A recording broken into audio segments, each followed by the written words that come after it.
सो है guys, we will discuss about the abnormality of menstrual cycle. पिछली class में हमने मेंस्ट्रुअल साइकिल की फेजेज, मेंस्ट्रुअल साइकिल के बारे में पढ़ा था।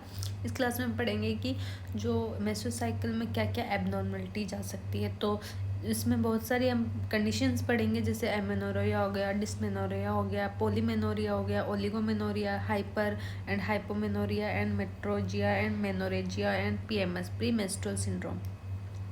ठीक है जी। तो इसमें सबसे पहले हम जो भी ये कंडीशंस है उसमें ये जो क्यों होती है, एबनॉर्मल ब्लीडिंग हो सकती है, मे बी जो साइकिल की लेंथ हो सकती है वो एबनॉर्मल हो सकती है, और प्रोलॉन्ग्ड और जो है इंटरमेंस्ट्रुअल ब्लीडिंग हो सकती है। ठीक है जी। तो हम सबके बारे में स्टडी करेंगे। इसमें सबसे पहले हम कंडीशंस जो लेंगे वो लेंगे एमेनोरिया। तो ए फॉर एब्सेंट, तो नाम से ही सजेस्ट हो रहा है इसमें क्या होगा, absent of the menstrual cycle. Menorrhoea word हम यहाँ पे लेंगे कि मेंस्ट्रुअल साइकिल के लिए। तो फिर ए फॉर एब्सेंट, तो it absent of the menstrual cycle, it may be physiological और पैथोलॉजिकल।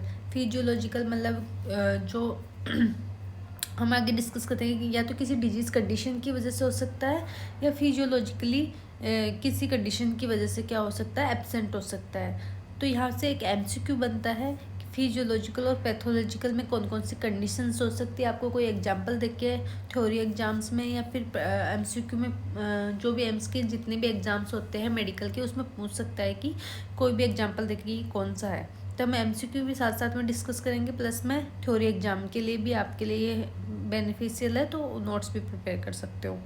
इसके बाद में जो फिजियोलॉजिकल होता है उसमें क्या होता है कि absence of the disease. Pathological नाम से सजेस्ट हो रहा है प्रेजेंस ऑफ द डिजीज, और डिजीज में कौन सी फैल कोई भी पैथोलॉजी डिजीज हो सकती है, जैसे कि कोई ट्रॉमा हो गया, कोई इन्फेक्शन हो गया, कोई इन्फ्लामेशन या एडिशन हो गया। ठीक है जी। फिर एब्सेंस ऑफ डिजीज में भी दो टाइप के होते हैं। पहला होता है प्राइमरी हो गया, दूसरा होता है सेकेंडरी हो गया।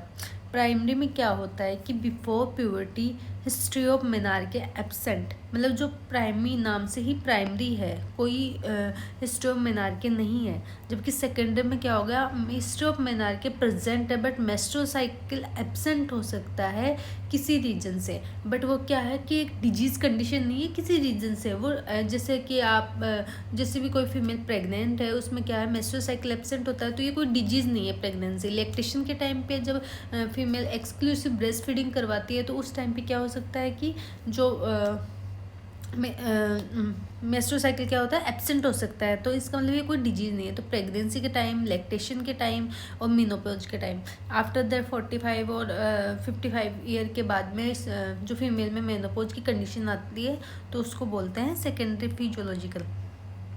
ठीक है जी।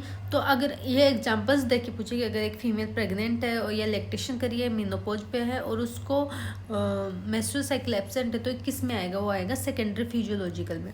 ठीक है। फिर होती है पैथोलॉजिकल। पैथोलॉजी में मैंने बताया कोई भी पैथोलॉजिकल कंडीशंस के कारण क्या हो सकता है कि मेंस्ट्रुअल साइकिल एब्सेंट हो सकता है।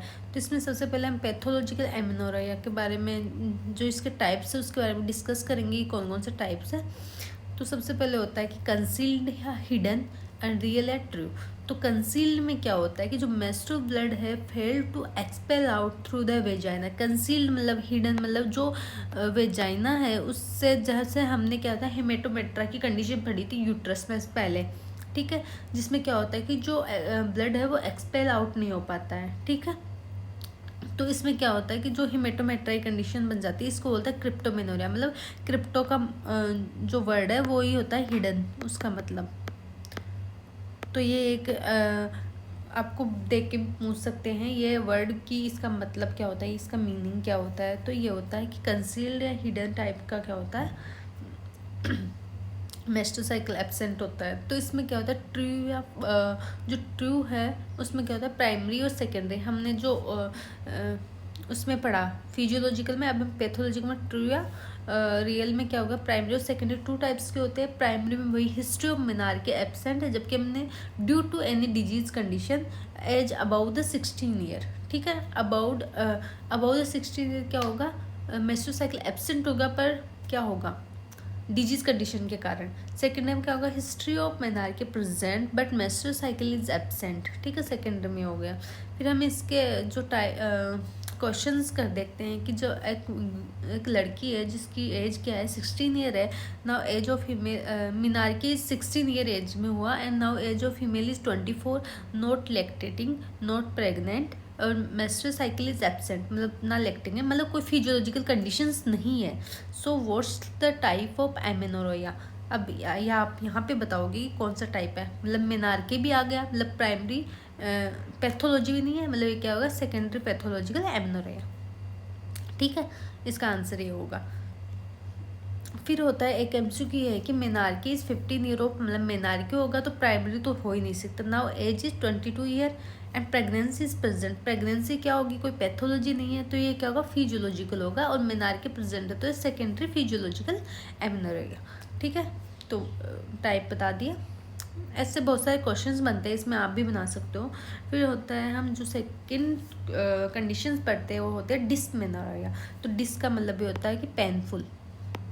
ठीक है, तो पेनफुल मेंस्ट्रुअल साइकिल को बोलते हैं डिस्मेनोरेया। तो इसमें क्या होता है, ये प्राइमरी और सेकेंडरी 2 टाइप्स के होते हैं। तो मेनोरेया मतलब पेनफुल क्यों हो रहा है, या तो एब्सेंस ऑफ द कोई पैथोलॉजी या फिर presence of the any pathology, due to any pathology conditions के कारण क्या हो रहा है, पेन हो रहा है। तो एब्सेंस ऑफ द पैथोलॉजी क्या होता है, severe pen, radiating pain. Radiating pain क्या होगा कि लोअर एब्डोमेन टू क्या होगा कि जो हमारे बैक की साइड में पेन जाएगा, जो हमारे नॉर्मली गर्ल्स को होता है वो होता है कि lower abdomen to back and then thighs की तरफ क्या होगा, रेडिएट होगा पेन, उसको क्या बोलते हैं, ये हो रहा है तो इट्स नॉर्मल। एंड सेकेंडरी में क्या होगा, due to any pathology condition dull pain present होगा, कहीं रेडिएट नहीं होगा, ओनली लोअर एब्डोमेन में पेन होगा एंड सेकेंडरी सिम्टम्स क्या होंगे, एब्सेंट होंगे। ठीक है, सेकेंडरी सिम्टम्स में अब क्या क्या होते हैं कि नोजिया हो गया, वोमिट हो गया, हेडेक हो गया, जो हमारे नॉर्मल सिम्टम्स होते हैं ना उस टाइम पे, इंसोम्निया, नींद नहीं आ रही, बेचैनी सी हो रही है, ये सब क्या हो रहा है, सेकेंडरी सिम्टम्स क्या होंगे, पैथोलॉजिकल कंडीशंस में क्या होगा, एब्सेंट होंगे। ठीक है, severe pain due to the increase, ये सीवियर पेन क्यों होता है, जैसे due to the increase of prostaglandin, मतलब इसमें क्या होता है कि जैसे एन ऑक्सीटोसिन के इंक्रीज होने के कारण क्या होता है, ऑक्सीटोसिन क्या करवाता है कि हमने पहले वाली यूट्रस वाली क्लास में पढ़ा था कि ऑक्सीटोसिन क्या करता है कि जो यूट्राइन मसल्स है उनको क्या कराता है, कॉन्ट्रैक्ट करवाता है। जब यूट्राइन मसल कॉन्ट्रैक्ट होगी, अगर प्रोस्टाग्लैंडिन या ऑक्सीटोसिन का लेवल जैसे जैसे इंक्रीज होगा, यूट्राइन मसल्स ज़्यादा कॉन्ट्रैक्ट होगी, जिसकी वजह से क्या होगा, सीवियर यूट्राइन कॉन्ट्रैक्शन होगी, जिसके कारण क्या होगा, ज़्यादा पेन होगा। ठीक है, फिर इसका मैनेजमेंट क्या हो सकता है कि जो अब प्रोस्टाग्लैंडिन्स के कारण हो रहा है तो इसके इनहिबिटर्स को क्या कर दो, रोक दो, जो इसको सिंथेसिस कर रहे हैं उसको क्या कर दो, रोक दो, इनहिबिटर्स देंगे। एग्जाम जो टेबलेट्स हम मोस्टली लेते हैं पीरियड्स पेन में, उसमें क्या होता है, मेप्टाल लेते हैं, तो इसका एग्जाम्पल है, ये किसका एग्जाम्पल, ये भी एक MCQ है। ठीक है, प्रोस्टाग्लैंडिन सिंथेसिस इनहिबिटर एग्जाम्पल मेप्टाल। ठीक है, फिर आगे होता है हाइपर, नेक्स्ट कंडीशन हम पढ़ते हैं हाइपरमेनोरेया, एपीमेनोरेया। हाइपर मतलब ज़्यादा। ठीक है, ब्लीडिंग अमाउंट हमने पढ़ा था कि जो ब्लीडिंग अमाउंट होती है वो 20 to 80 ml होती है एक मेंसेस में, या फिर ले तो 35 ml विदाउट रेंज। ठीक है, तो अगर 80 ml से ज़्यादा होगा तो हाइपर, अगर 20 ml से कम होगा तो हाइपो। ठीक है, और duration is more than 7 days, और हमने ड्यूरेशन पढ़ा था 5 to 7 days का लगभग ड्यूरेशन होता है। ठीक है, अगर ड्यूरेशन बढ़ गया या ब्लीडिंग अमाउंट बढ़ गई तो इसको बोलते हैं हाइपरमेनोरेया, एपीमेनोरेया। ठीक है, तो फिर पोलीमेनोरेया, पोली मतलब नंबर ज़्यादा होंगे, menstrual cycle reduced up to the 21 days and remain constant as this frequency. अब मेंस्ट्रुअल साइकिल 21 days का हो गया, मतलब डेज कम हो गए, तो जो ईयरली हमने पढ़ा था कि जो ईयरली मेंसेज की जो है, मेंसेज के नंबर क्या हो जाएंगे, इंक्रीज हो जाएंगे। ठीक है, जैसे एक तो 28 days में एक मेंसेज आ रहा था, अब 21 days में एक मेंसेज आ रहा है, तो जो ईयर्स में 12 months में जो नंबर्स ऑफ द मेंसेज क्या हो गए, इंक्रीज हो गए, पोली मतलब बढ़ गए। तो इसमें क्या होगा कि जो reduce of the menstrual cycle अगर अप टू 21 days होगा तो और remain constant at this frequency, तो क्या होगा, ये पॉलीमेनोरिया होगा। ठीक है, फिर हाइपोमेनोरिया में क्या होगा, हाइपर में 30 ml से ज़्यादा और scanty blood loss less than 20 ml, और duration will be less than 2 days।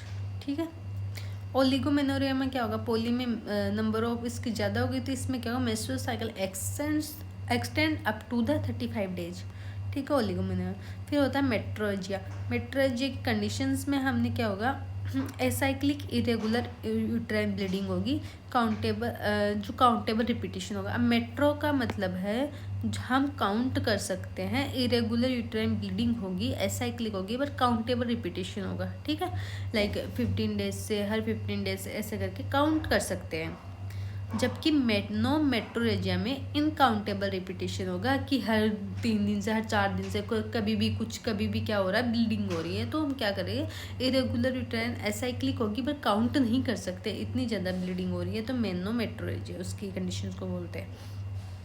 ठीक है, फिर यहाँ पे क्वेश्चन बनता है कि in clinical practice would menstrual abnormality count in metrorrhagia. ठीक है, सारी कंडीशंस क्या हो सकती है कि इसमें एबनॉर्मलिटी काउंट इन मेट्रोरेजिया जितनी भी है, मतलब काउंटेबल ही होती है मोस्टली, ऐसे बोलते हैं। ठीक है, फिर आता है प्री मेंस्ट्रुअल सिंड्रोम्स। ठीक है जी, प्री मेंस्ट्रुअल सिंड्रोम्स में हम बात करते हैं कि it is an psychotic disorder of unknown aetiology. कोई ईटियोलॉजी नहीं है, कुछ इसका रीजन पता नहीं कि क्यों होता है, साइकोटिक डिसऑर्डर्स होते हैं। ठीक है, सिम्टम्स इन ल्यूटिल फेज, ज़्यादातर सिम्टम्स जो हमने पढ़ी थी कि ल्यूटिल फेज क्या होती है, 14 डेज की जो फिक्स्ड फेज होती है आफ्टर द ओवुलेशन, उसको बोलते हैं ल्यूटिल फेज। उसमें क्या होता है, ज़्यादातर सिम्टम्स उसमें आते हैं। Remaining cycle is symptomless, remaining cycle is symptom free होता है। देन सिम्टम्स क्या क्या हो सकते हैं जो प्री मेंस्ट्रुअल सिंड्रोम में होते हैं ब्रेस्ट टेंडरनेस, एब्डोमिनल पेन होता है, इंसोम्निया होता है, नोजिया एंड वॉमिटिंग होते हैं।